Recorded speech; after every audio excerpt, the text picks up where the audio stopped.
right? And we see that signal, and they're following the PGA Tour on Twitter and whatnot. You've got like 3 or 4 different signals that you can apply and target to that user. And if you're Lexus, going after the golf industry, right, and a golf enthusiast, and that's that demographic, that's a great targeting tool for Lexus, because you're going to reach that golf audience, right? So I think there's some good, and this is just in one perspective, but then you got the Axioms of the world, and the data projects. You can apply third-party data targeting and put those overlays, and you've got some pretty darn good data to target. We advise our developers all the time, because a lot of them don't necessarily pass a lot of these signals, and there's a lot of it that can be done. And what we tell them at the outset is, set it up so that it's opt-in, so you can start passing some of this information. Because if you're sitting on a large audience and you have no sort of signal information about it, whether it's lab log or email or anything else, it's an order of magnitude less of the value that you can extract from it from an audience standpoint. Now, Greg, I think we talked about this a little bit before tonight, but you mentioned that although you can take a look at these different data coming from different platforms, one of the challenges is if someone is looking at an ad or on a website or something on their phone, transitioning that to another platform is becoming a challenge. Can you, I guess, elaborate on your experience? I mean, it's like there's a lot to talk about with that particular point. I mean, I think that we should draw a few distinctions, because from our perspective, we're trying to reach an audience. So it's audience-based buying. So our expression that's used in the industry a lot is you're buying faces, not places. In other words, a place would be, I'm going to buy the front page of LA Times and put my ad there. And as these guys are talking about, they're saying there's a probable Lexus consumer. They have interest, they have affinities to golf. They're somewhere geographically near a high wealth area, or whatever those markers are that indicate that this could be your prospect for Lexus. So I'll get around to your question, but I do want to make some distinctions here, because when you do audience-based buying, web, you have access to cookie-based information. So people have been to sites, and it sort of builds essentially a taxonomy of where they've been and some level of predictive inference of who they are. And now they're a bird watcher, they're a mom with 2 kids, they're sports enthusiasts, whatever they are. So that's really common practice in buying inventory on the web. Mobile's different. There's a whole lot of restrictions you have with regards to what cookies enable or don't enable, and so it's more off behavior. So it's like, what's the device, what apps are they running, where are they, what are they probably doing right now? So there's a whole lot of, it's a different path.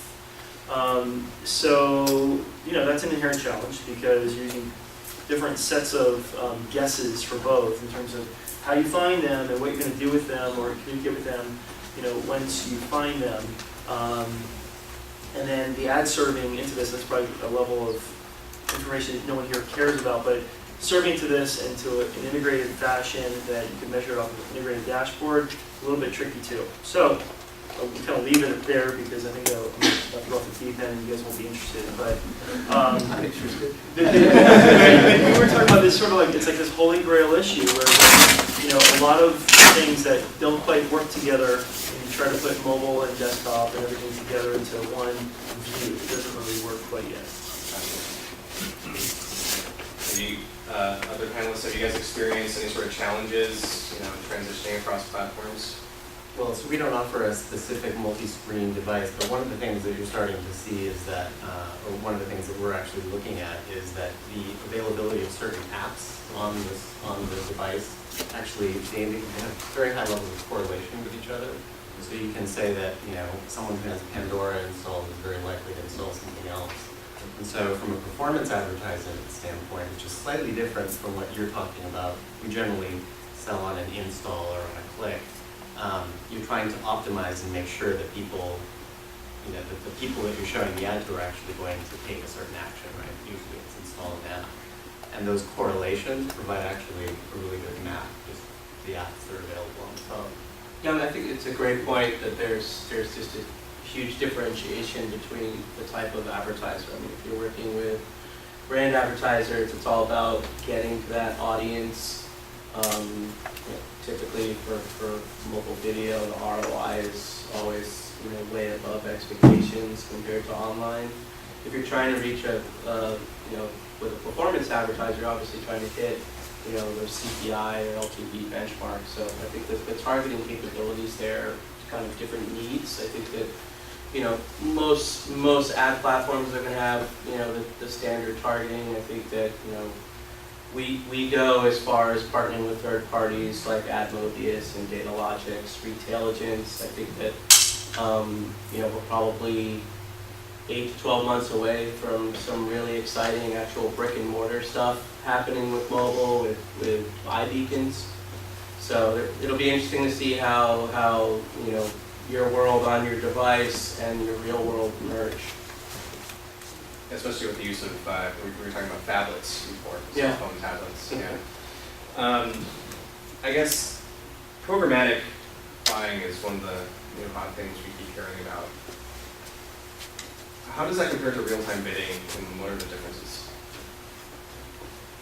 Yeah, I mean, this is, a lot of people talk about this, and it's confusing because it's used interchangeably right now. So basically, real-time bidding is exactly that. It's machine-to-machine buying, and so it's happening in that instance, and it's buying off of a spec, or like at that moment, the media is worth a certain something, and it's being bidded on, and it's like your E-Trade screen, and that's exactly what you're kind of looking at, and it's all real time.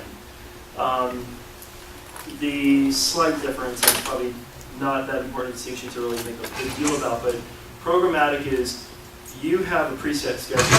You want to buy, and by the way, TV's bought programmatically now too. It's not just digital, but with programmatic, you want to buy, in the open exchanges, certain shows, certain content, sort of, a channel or a whitelist.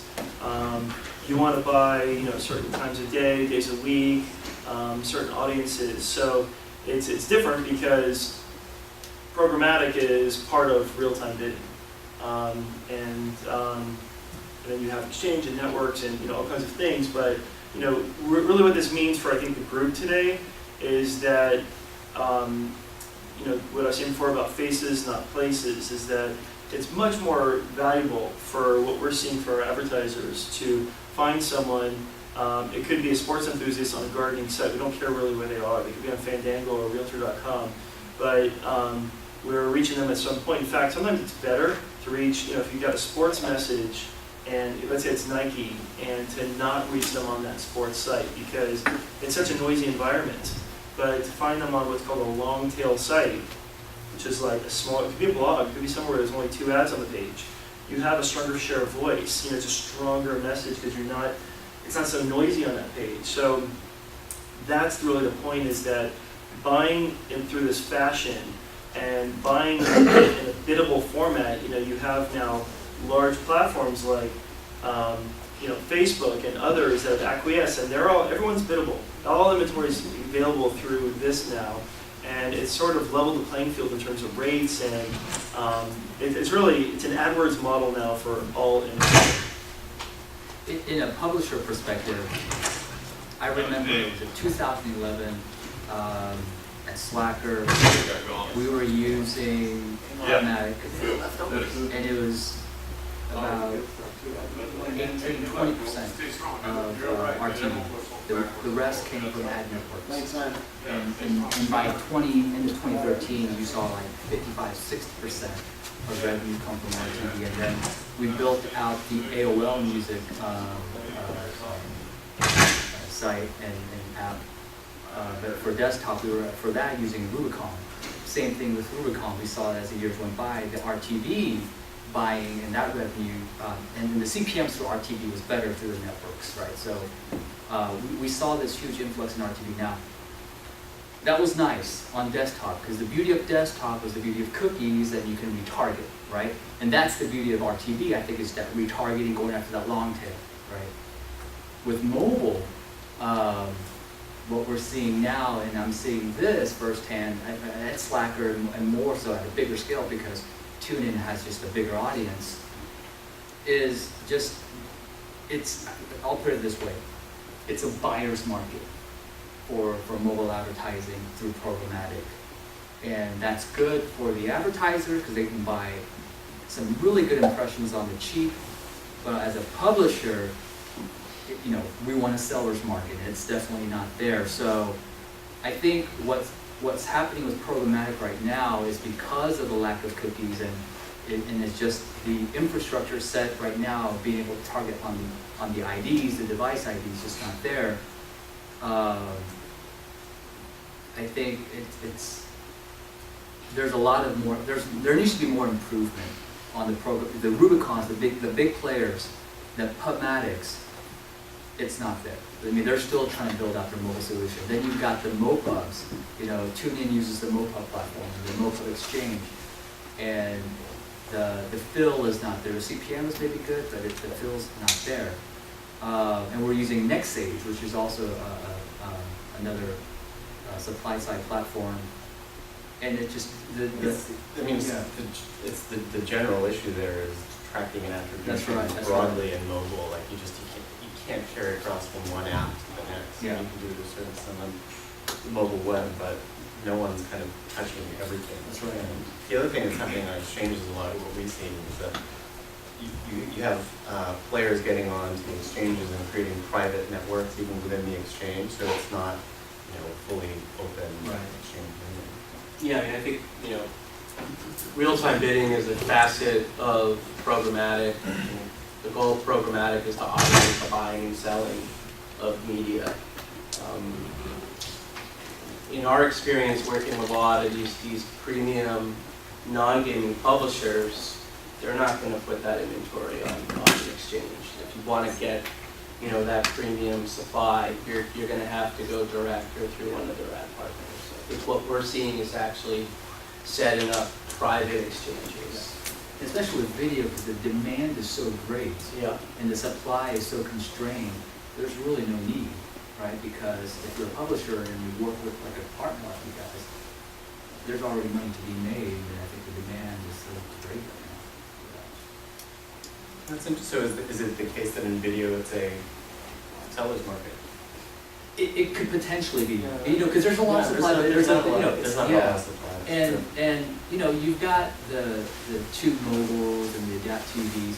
There's a reason why Adapt TV got bought out for $800 million by AOL, because they see the promise. And Brightroll, they're doing their thing, but when the ad colonies and the Umis and some of the other guys like the Tremors and whatnot, they're going out there, and those sellers are educating the agency marketplace, and they're saying, hey,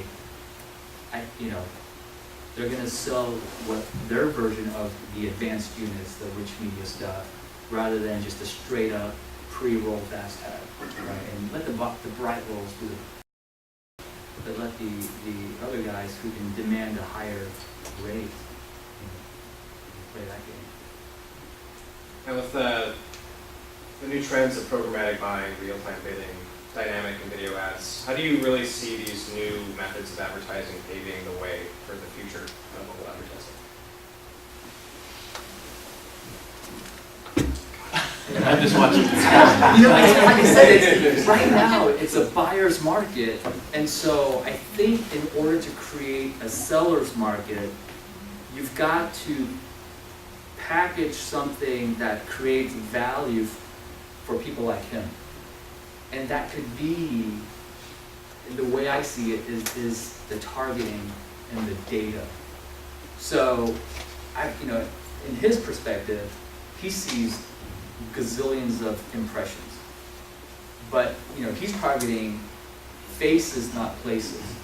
So, as a publisher in this space of RTV and programmatic, if all of a sudden you've got gazillions of impressions, but you start to create subsets of audiences, so let's say that I'm on ESPN, and the ESPN homepage viewer could be anyone, right? But then as you get into the MLB, and you get into MLB and MLB to Texas Rangers, you know something about that person. And I'm sure ESPN on top of that is probably using data layers, right? So between, I'm a Texas Ranger fan, and I'm getting certain beacons here and there, all of a